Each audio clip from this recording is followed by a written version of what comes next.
Hey guys, welcome to our SoulFam Podcast, where I interview space holders from all over the world. I'm your host. My name is Karolina, and I am the connection catalyst. I help spiritual entrepreneurs experience deeper connection with themselves, with others, and with the whole universe. Today on the show, we have Adriana Loves, the business and mindset coach. Welcome to the show, Adriana. How are you doing?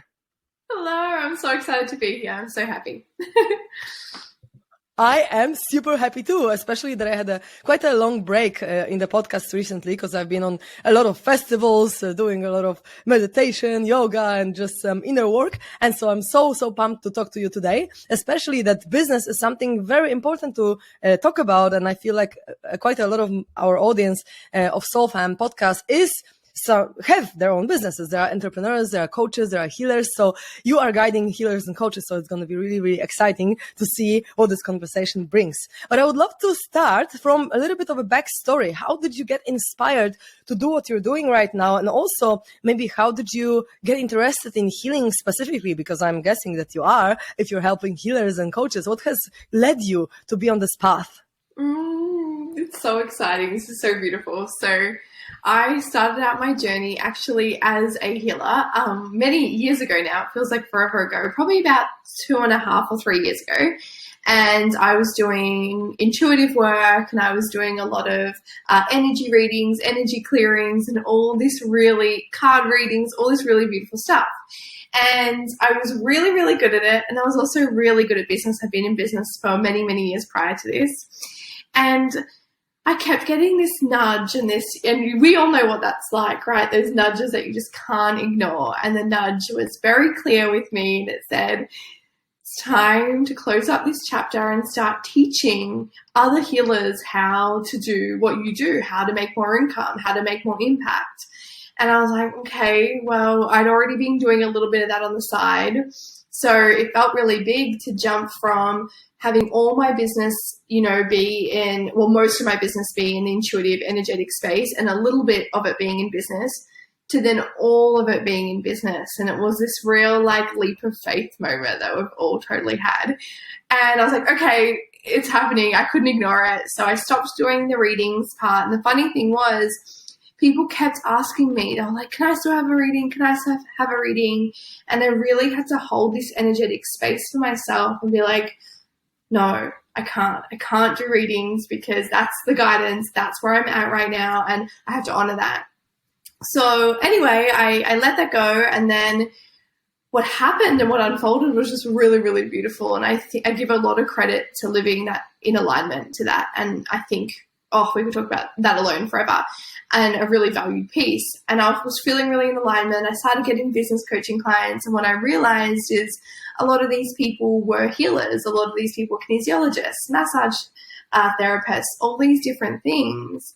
And I realized that part of my gift was showing people who are doing these beautiful things and spreading these important messages with the world, how to monetize, how to create a brand, how to make more income, how to make more impact, and really, really, really get that message, out there to the world. And then what I do now was born, and I haven't looked back. It's amazing. It's definitely where I'm meant to be.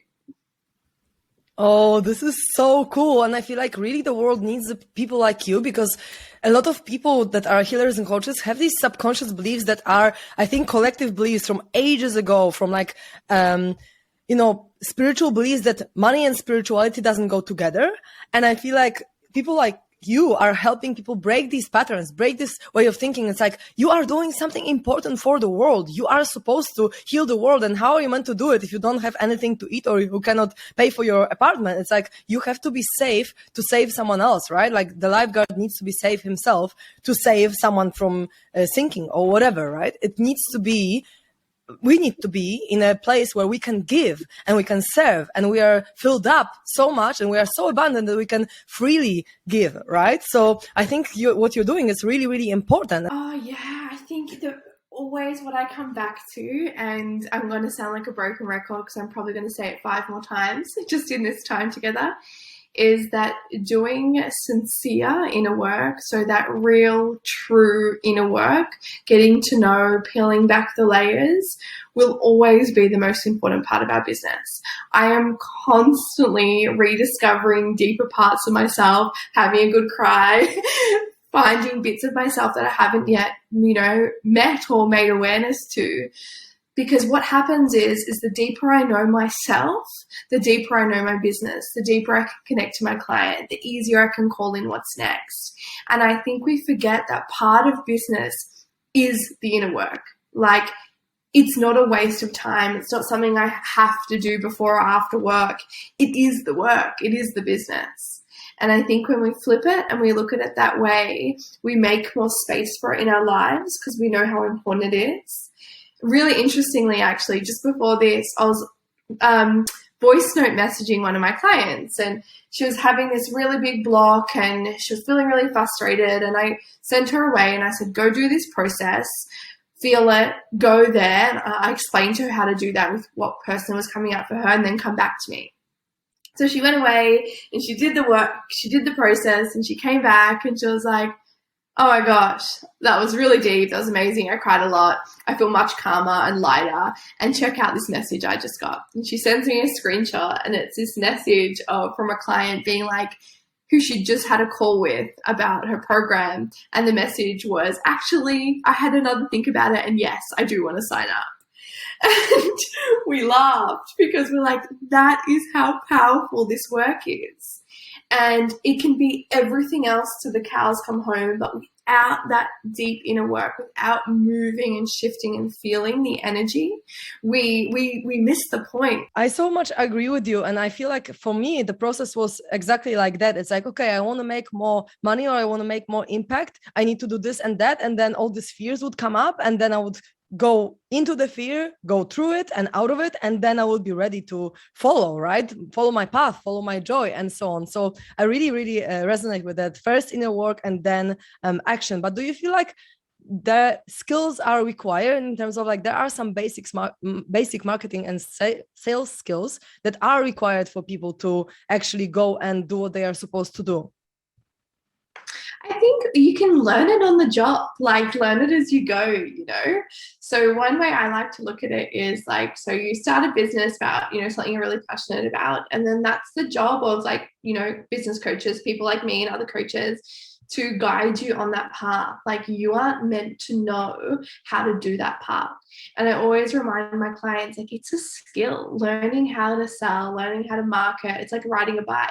It's learning anything. It's a skill set, and you're not meant to know it yet. The cool thing is you can learn it as you go. Like, when I first started, I already had a bit of business experience, but I was like, I'm just going to put something out there. I'm going to make it like $50, not that much, for in AD.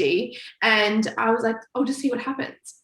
And I didn't have that understanding and the knowledge that I have now, but I learned it as I went, and I got better and better.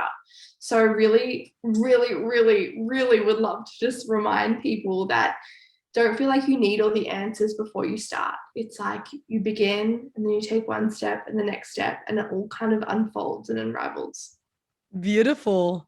Thank you so much for sharing that. I feel like it's really inspiring for people to know that they don't have to know everything at once and at the beginning to start and just to move forward, right? It's really, really inspiring. And so what do you feel like are the most common challenges that healers and coaches have in their business, and also maybe how to solve them? Most common challenge by far is consistency. And if you're listening to this and you're one of those people who like does something for a few weeks or maybe a few months and then stops and starts and stops, it's really common for people who are, really in their feminine or don't fully have like a developed inner masculine yet, or maybe just don't have this belief that they can yet. So what's really important to work on I guess it's almost a wound of being inconsistent, is to learn how to keep your promises to yourself. But also on a deeper level, it's understanding where it comes from. So if you are being inconsistent, is it fear of failure? Is it fear of succeeding? Is it fear of being fully seen? Is it fear of your mum seeing it? Like, really understanding what's at the core of that fear will help unravel it. And then you'll find that, I usually can only go for 2 weeks, but now I can go for 4. oh, I haven't been inconsistent for 2 months, and you'll almost build it. And then you'll reach your next kind of threshold or your capacity, and something new will come up and you'll work through that. But you'll find that you have the capacity to be more and more consistent, that more of the work that happens. But I definitely see consistency as the biggest issue. And then we can't really get that momentum we would desire in business, We're like, oh, why aren't we getting clients? Or I had a great month and then a bad month. Or why can't I post all the time? So this part is huge and a really important thing in business too. I can relate to that because like I've done this podcast from the middle of January until like maybe a month ago, almost daily. So I was really consistent with it. But honestly, because I don't have like super massive audience yet, maybe like over 500 people now as we speak, I also got a little bit discouraged because I was like, oh my God, I'm putting so much work, so much energy daily, like, let's say at least 2 hours a day to record an episode and to do this. And now I've been just traveling, so I kind of stopped because I just couldn't do it everywhere I was, like in the middle of nowhere in Sweden or on a festival or whatever. But I'm really curious about this consistency thing because like, do you feel like we need to do this daily, or is it okay if, for example, someone posts weekly, or like, do you feel like we need to be seen by the audience on a daily basis so that people actually like get to know us and feel us and want to listen to us? Or do you feel like consistency means, okay, if I do something once per 3 days or once a week, that's also going to be good enough to at some point grow? And of course it probably is about the speed of growth as well, right? Because like if you post more, it's probably going to be faster because more people can see you. But I'm really curious about your perspective. Like, for example, now I want to do this podcast maybe once or twice a week because every day it was a little bit too much, honestly, or it is now too much to do this daily. But it was great to do it, and I feel like I got so much more skilled in running it and so much more just at ease. And at the beginning it was scary, and I've spoken to so many people who are like, I want to start a podcast but it's scary, and I'm like, yeah, it was scary for me as well. And probably the first few podcasts were not fully like flowing as they are right now. And so I know that through consistency you also build up a skill and you go out of your comfort zone, and then what was uncomfortable before now becomes comfortable. So you are growing, you are learning, and you're getting better and better. So then of course you can, I don't know, charge more, you can, reach out to the people that have maybe more audience as well, like in my case, right? But also in any other business, I feel. And I've been also doing Instagram posts and reels every day on my English Instagram and on my Polish for last few months, but I also didn't see many changes there. So I got a little discouraged, and now I'm changing like everything about my business. So it's a little bit irrelevant, but I'm asking because I feel like a lot of people might struggle with the same thing. It's like, okay, I'm posting every day, but there might be some tricks, some tips, something that you might have to do to actually like, because if you put energy, it's better if you put energy where it should create your best results, right? And for me, because I'm not really into, let's say, doing stories every day, I'm just doing stories when I travel and when I see some beautiful places, or I had some people to help me with the posting every day so that I don't have to actually sit and do it. I just recorded things or, prepared things for them, and then they were posting it for me, my assistants. But I didn't really see many changes in the audience, for example. So I got extremely discouraged. So I'm really curious to know, like, what are your tips for healers and coaches, maybe people who run podcasts or just really want to build the audience on Instagram, so that it's the most effective, so that the change is quicker, and how consistent people have to be to actually grow? Or do you have any strategies, like, for example, shout outs? I know that some people do that on Instagram, and I know that you're skilled in Instagram the most, I guess, right?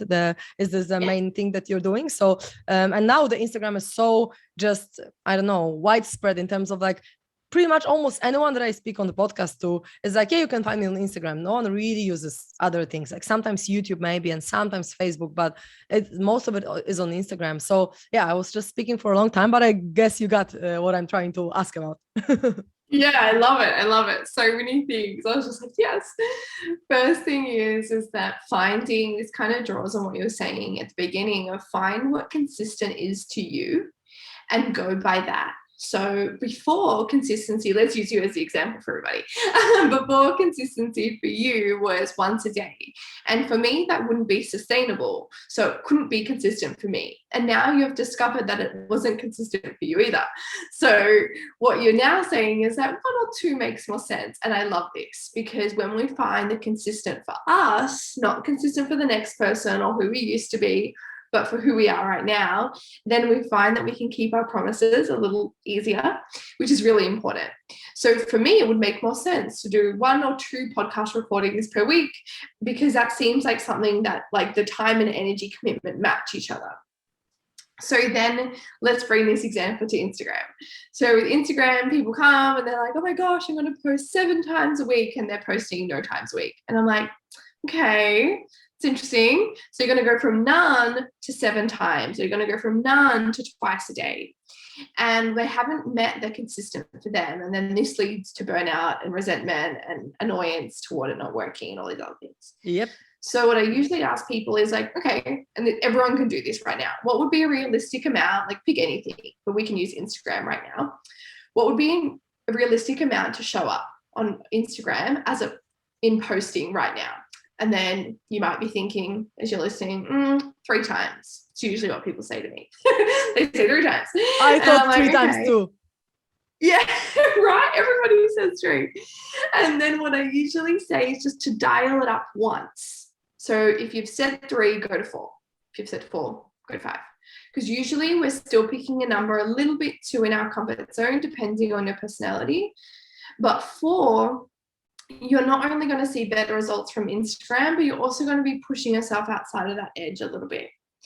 And then in the next part, it's kind of like, okay, what are the strategies involved to grow like on Instagram with consistency? Now, this is a humongous question, and something I spend months and months teaching people, but I'd love to give a few bits that I know can help people like right now, and you can action right away. And one of the first ones is picking like the time and day you want to post per week, and do the same posts days and times each week, roughly. So for example, if you know that posting on Monday, Tuesday, Wednesday, Thursday works really well for you, and you like to post at 4:00 in the afternoon, post that time every day, every week. Instagram's like a supercomputer. So what you want to do is you want to teach it what you do. And if it sees, oh, wow, she always posted that time, they're going to start to prioritize you, because they know when you're doing what, and they like how you're using the app.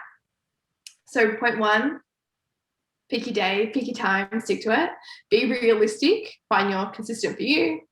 Point 2 is making sure like what you're sharing is quite niched and unique. So for me, what I really found helped was, and without getting obsessed with niching, because everyone's like, find your niche. Less about that, more about being like, what is my unique point of view? What do I want to share about? What did the 2 years ago version of me really need to hear and know and feel? How can I speak directly to that person? And talking so direct to your client that when she picks up your phone or they pick up your phone, she's just like, oh my gosh, that's me. I feel like she was talking right to me. Like that's what you want to create. Easiest way to create that is speak to a version of you who needed this content 2 years ago. So that's a very like basic, simplified way. And the third part that I'd love to give with kind of Instagram growth, I suppose, is to be social on social media. So what a lot of people find, if they're not the ones posting it themselves, they don't always get the growth that they really, really wanted, because they're not sitting there and engaging. So for example, I sit and I engage before and after every post. I do stories 5 times a week, so they're consistent, and they're very like, everything's kind of planned, but not too planned in a way. I'm like a mixture of structure and flow. And then what it means is my audience know what they can expect from me. They're kind of excited and eager to see that and hear that. And it also means that there is a bit more like, I'm not just kind of forgetting to be social, on social media. I'm remembering to engage with people who engage on my stories. I'm remembering to like and comment on their stuff as well. So think about it from the point of view of what Instagram wants us to do, and Instagram wants us to spend more time on that. So if we structure in engaging, I find that it helps a lot. So they're just some like little tips, but they're big. They'll go a long way if someone applied them like right away. It's like, so good. And what if people have this kind of approach, like, how am I supposed to answer thousands of people? For example, if you already have like thousands of people following you and a lot of people come and a lot of people engage with your posts, and how are you supposed to, let's say, select? Because obviously you cannot engage with everyone because, you know, you just simply don't have time in the day to just engage with every single person who comments on your post. So how do you pick, or, you know, do you always engage, or like, how do you navigate that? Yeah, well, definitely if you have that many people commenting and messaging you, you probably do need a VA for sure. And you probably wouldn't be worrying about this part anymore. And I would say to just really have made sure that you've really monetized your audience. So by that, I mean that you're, you know, it sounds so strange when you say it like that, but simply by that, I mean that they're purchasing your offers, they're excited by what you're selling, and that pretty much that's just flowing. So that's one part of it. But in terms of like who to reply to or what to reply to, I usually just reply to what comes in first. So each day when I sit down, I'll post, and I have literally a little formula I use. I'll do the post, I'll comment on the first comments that come through, and then I'll reply to a bunch of comments from my post the day before if I hadn't replied already. And if I got loads, like some posts might get like, you know, 50 comments, I'll just pick the last 10 that came through and reply to those, or reply to anyone who asked questions. So that's an easy way for your feed. As for DMs, so many people are like, how do you keep up with your DMs? Easiest way to keep up with your DMs is to make sure you set time aside each day. I like to remind people that as coaches, as healers, as, you know, these, you know, beautiful workers that we are, the reminder is that a lot of our clients are sitting in our DMs. So we're missing a lot of, you know, potential income and impact if we're not sitting and replying to our DMs. Obviously, there's a lot of fluff in your DMs as well, so you can kind of just bypass all of that. But really connecting with your clients, really connecting with your audience. Set time aside, and when that time's up, go on with your life. But I think a really big reminder is to make sure you're giving your followers an opportunity to become a client. And this is something we forget. So it's as easy as popping a story up and being like, hey, this is my availability for next month. This is what we might work on. Does this sound like you? I'd love to hear from you. And we forget sometimes to give our audience these opportunities to come to us. So that's a really nice way to look at it as well. Mm-hmm.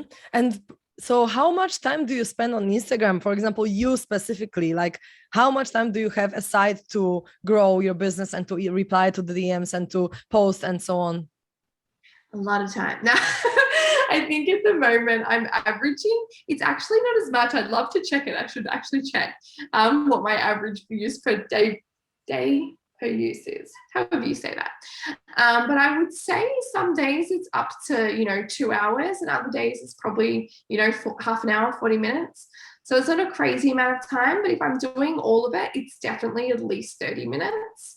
And then there's some days where I'm setting aside more time for replying, and that's maybe an hour and a half or, you know, 2 hours. But what I love to remind people is that time is a direct impact on my income. So it's not just sitting there on socials like flailing about. It's got this direct impact on, you know, how much income I'm making in that month. So it's actually really exciting that we have this beautiful platform that's free at our fingertips, that if we use it correctly and set some good boundaries, can really create some amazing stuff for us. So this is the time that you spend like replying and posting and so on, but how much time do you actually spend, like, let's say, recording stories and reels, like overall, let's say per day? How much time do you need to put in to have the results that you want? Because, you know, we are talking about like replying and so on, but also you need to prepare the material. You need to have some pictures to post. You need to do a lot of things aside. And I feel like for a lot of people, it's scary to think like, oh my God, I'm going to have to, you know, record myself every day or, you know, post every day. And I feel like it could be something that, for example, on Mondays, you just record for a few hours and you have, you know, already material for the whole week or something like that. I don't actually really know, because I've been doing it a little bit differently. But what is your tip for that? And also, like, how do you do it? Like, how is the what is the overall time that you spend per day on all of it, let's say? Yeah, so interesting. So everything, I'm a big fan of batching everything. So if it's batched, you don't need to kind of come and go to it so much. So for example, the first part you might batch is all your content recording. So you record all your reels in one day and you spend 4 hours doing it. I always say leave more time than you think for that task. And you record all your reels and you get some quotes ready and you get some, beautiful content all ready. And then that's all in the draft section of your Instagram. And then you can leave it for the day and you can be like, I did it. I'm so great.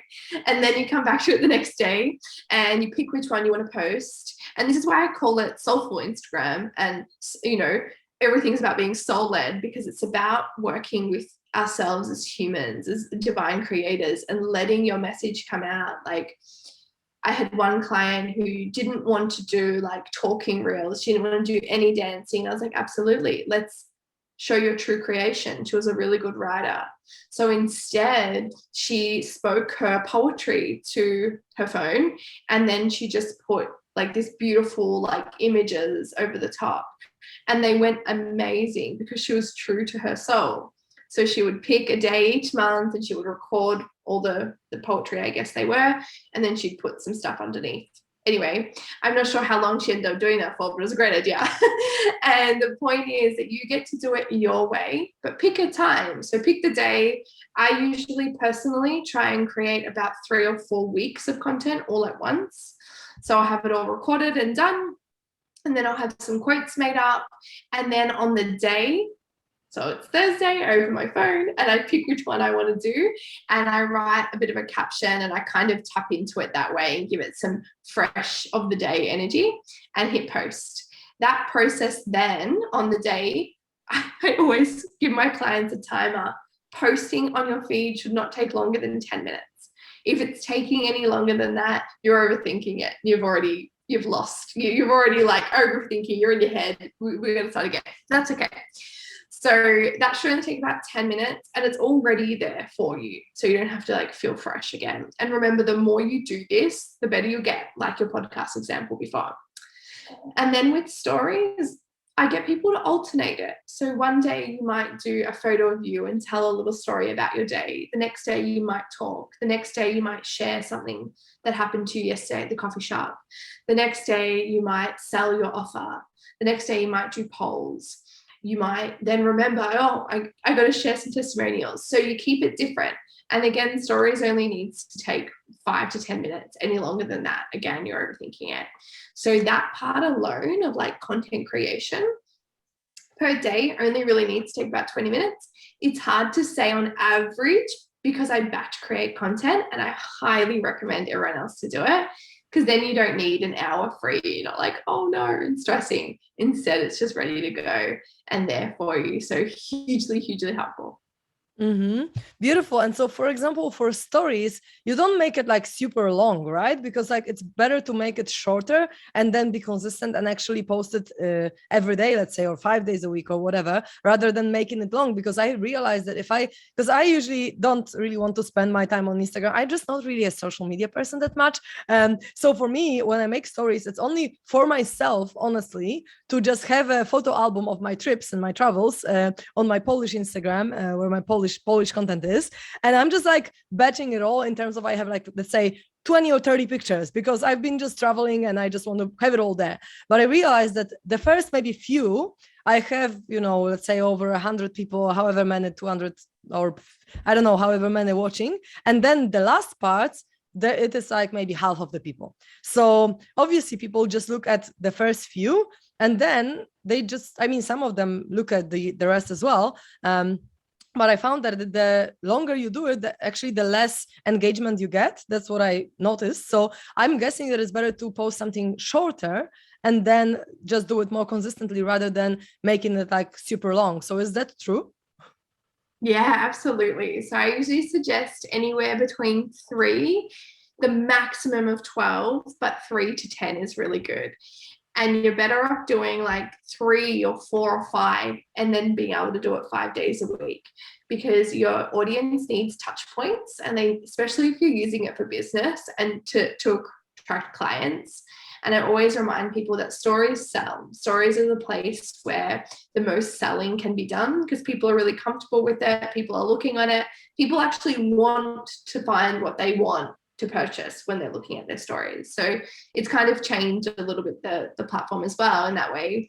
So yeah, keeping them short and keeping them direct and specific. So I actually shared last week a free checklist of what to post in your stories each week, just to make your life easier. So if people want that, they can reach out. I'll give it to you after as well. But it's just this free little checklist, and it just takes all the guesswork away of what to post in your stories. So you can be like, oh, great, I haven't posted testimonials or client feedback in a while. This week, I'll share that. And then that's just, 2 or 3 slides, instead of feeling like you have to do this big, long thing all the time. Mm-hmm. Amazing. Thank you so much for sharing all that. I feel like I'm getting so much out of it, just learning myself, because, I'm not a very skilled business person yet. I mean, I've been running my business for the last few years, but I had a lot of help as well from people and mentors and my ex-partner and best friend who was guiding me on this marketing journey, let's say. But now I actually want to start something new, and I feel like I would like to share it, because a lot of people that are healers and coaches also want to run retreats. And this is like a very common theme for people, right? Like they want to just have people over and just create something beautiful. And I found that for me, because I've been doing coaching for the last, 3.5 or almost 4 years now, I actually feel like I want to gather a group of people, because I'm a loyalist Enneagram type, and loyalists are people who really, really love to have a lot of people at once in one place, just, meditating together, doing the things together. And I just love the idea of running it. And I've run some small ones already, but I would love to now completely change everything that I'm doing to focusing on retreats solely and doing the podcast, let's say once or twice a week. That's all I want to do right now with my life. And later on, I want to do some other things. But what would you say if people are starting, let's say they are a coach and they are a healer and they know they have an idea for a retreat, like what is the best way to approach it? Because I feel like that's actually really valuable. A lot of people are interested. So how would you go about it if you were to do something like that? I love it. So I've supported some clients with this, and also friends and people I've known in the industry too. And I always like to bring people back to, I'm a bit of a realist. It's like my job, my role is to be like, remember there's all these things, and then we get to make it fun. So it's a very interesting role to play in the world. But I always remind people that it's a big job, and that it's something that's going to require a lot of time and energy and a lot of you. And if that feels good and that's a yes, then keep going. So first, I always get people to check in. And then if we're a tick, we keep going. Then from there, I get people to think about, so the purpose of retreats, I always find, is more about your soul's mission than about like, oh my gosh, this is going to make me all the income in my business, because they're quite expensive to run. So they're quite high expenses, especially at the moment. So I always try to remind people that there is a way to make, profit from them, but remembering your expenses will be really high. So make sure you're staying really in line with your soul's mission to make it feel really, almost worthwhile. So that's kind of that part out of the way. And then the more fun stuff is I think that with anything that has physical space or things you need, like food, shelter, etc., to do that first. So that means, find a venue, understand the costs involved, understand the food and the costs of that, a photographer and the costs of that. And again, my brain is very practical. So I'm a big fan of go write it all down, understand it, and actually get an idea of what this is going to cost, because they aren't cheap, but they're worth it. But being realistic with yourself, like, okay, that's that amount. How many people would I need to have at what price to cover the costs and, make profit? Because there's some people who are like, oh, just do it for $2,000, and then the retreat costs them $20,000, and then they only have 5 people. And that's a really hard place to be. And a lot of people don't have that extra money to pour into it, which I understand. So really being practical with yourself, like, okay, I'm really going to need 10 people. And then you get to do more of the fun stuff. Then you can start leaning into like, what are we going to explore? What is it going to feel like and look like? What does that part, what's happening in that part? And then you get to the marketing. And this is where a plan is really good. So I'm a big fan of obviously Instagram. So have you built up an audience? Do you have a warm list? Is there people you could collaborate with? Is there some lives you could do? And really remembering that there's going to be a lot of steps involved in getting your audience to say yes to that, but it's also really possible. So what are all the ways you could share it with the world? And there's this practice I love doing. It's actually super juicy. I'll share it with you, of like, when you have a new offering or whether it's, a service, a product, whatever it is, or a treat, ask the soul of that offering how it wants to be shared with the world.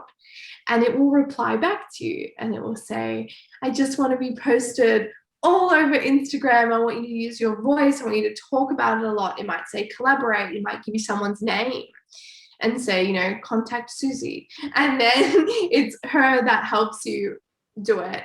So that is a really beautiful practice of using the energy of your creation to then go and share it with the world, and keep asking it like every week. How do you want to be shared now? How do you want to be shared now? You might get a flood of ways, or you might get one or two. But remember that there's, lots of moving parts in that. Perfect. I hope that's helpful. Thank you so much for that. I really, really, I really vibe with everything that you're saying. And I know that it might be a big journey that we're going on if we want to run retreats. Like, I'm aware of that, but I'm up for it because I just love creating experiences where we are in the space, and just meditating in a group settings is just such a beautiful thing. And I truly believe we can change the world doing that. So whatever the cost is going to be, or whatever challenges are going to come up, I'm totally up for it for sure. So yeah, thank you so much for sharing all that. And I also have a question, like because like a lot of people who I spoke to as well, not all of them are English speakers. And for example, I created a new Instagram in English that I have only posted in English. And I also have my old Instagram where I have more followers because it was there for a longer time, in Polish, and I'm posting in Polish. And before that, I was posting English, Polish, English, Polish. And I'm super curious to know, from your perspective, working with people, like, is it better to have, let's say, two separate accounts for two different languages, or do people actually like click on the translation if you only post in your language? Or like, what is your perspective on it? Does it make sense to have two even, or because now we can translate anything, like every post can be automatically translated. So maybe it doesn't make sense to put energy into two places, and just put focus on one and then grow there. So how do you feel about that? Yeah, it's super interesting. I had a client recently, and she's Serbian speaking, and she was like, do I post in Serbian or English? And we went on and on and on. And the advice I ended up giving to her is that I would understand where your audience is from and who your target market really is. If your target market is a European but English-speaking audience, then it's English. If your target market is mostly a Serbian or Balkan-speaking audience, then type in Serbian. But I think it's really important that you're understanding who it is. And on the lens of having two Instagrams, I find one Instagram a lot to run, so I cannot imagine running two. So I think it ends up splitting people's attention too much, and it's quite tricky to run both. So I think picking one that is going to work best, the easiest, and absolutely, now that we have the gift of translating and all these amazing things, that does help as well. But that's what I think in a nutshell. Beautiful. Yeah, because for me it was like, okay, no English speaker can say Karolina Kuraj, which is my name and surname. So I was just like, okay, I'm gonna keep that one in Polish, and I'm just gonna create the connection catalyst in English, because it's just easier for people to remember, right? And most of my audience will be English speaking, because I want to run retreats in Costa Rica, maybe in Poland at some point as well. But like, I feel like I would like to have one, but then I want it to be the Polish one, because I have so much of my traveling content there and the highlights and so on. But I feel like sometimes there are things that I want to say in Polish, and sometimes there are things that I want to say in English. So I feel like if I am the most authentic to myself, I would speak in both languages, honestly. And do you feel like that would interrupt like some kind of flow that I'm building with my audience. If I, for example, speak once in this language, once in this language, and just a kind of like feeling what is authentic to me, like where is this? Okay, the question is, where is this balance between how I want to authentically express myself versus how the audience wants me to show up? And there's definitely a balance in that, right? There's definitely this space of like, well, part of us is, you know, in a human reality. So what do we need to do to get the message across? But I really think it's such a nuanced, it's such a nuanced situation that I feel like different people would have very, very different opinions. I found that when I'm following an account personally and they're speaking in 2 different languages, I'm totally unfazed. The ones that are in English, I read. The ones that aren't in English, I just scroll past. So I don't find that I personally mind that. If anything, I'm just like, amazing, they speak 2 languages. The other thing is that when a caption is short, I also like the idea of having both, like English up the top or whichever, when you choose up the top and whatever underneath, and having both there. I've had a client do that before, and she just ran her Instagram that way. And then her reels she did in English, so they had mass reach, but then her caption was in both. So there's so many ways to go about it, but I do feel like having it all in one place and then trusting when you want to speak in each language is probably the easiest way to go about it for people. But I will say, disclaimer, don't quote me on that one, because I do think Instagram's taking a big shift over the next few months. And I also feel like it's very dependent on your audience. So I wouldn't say, you know, if anyone else is in this situation, it wouldn't harm to test it out either and test out what happens when you do both. And yeah, really find what works for you. But I don't think it would be too harmful. Mm-hmm. Beautiful. I'm really enjoying this conversation, but we are running out of time in here a little bit. So I have a last little question to you. If people really resonate with you and they would like to work with you and they would like to grow their business, they are ready to do this, say yes to it. What is the best way to find you and to follow you, see your content, and so on? Yes, love it. As you can imagine, the best way is Instagram. So you can find me at Adriana Loves. I'm sure you'll pop it somewhere below as well. And pretty much I share everything there, give away lots of, you know, goodness and freebies and all the things. And you can also contact me there to see if we're a good fit to work together too. But otherwise, I just love spreading this message and talking about the power of our businesses and yeah, what we can really create. So cool.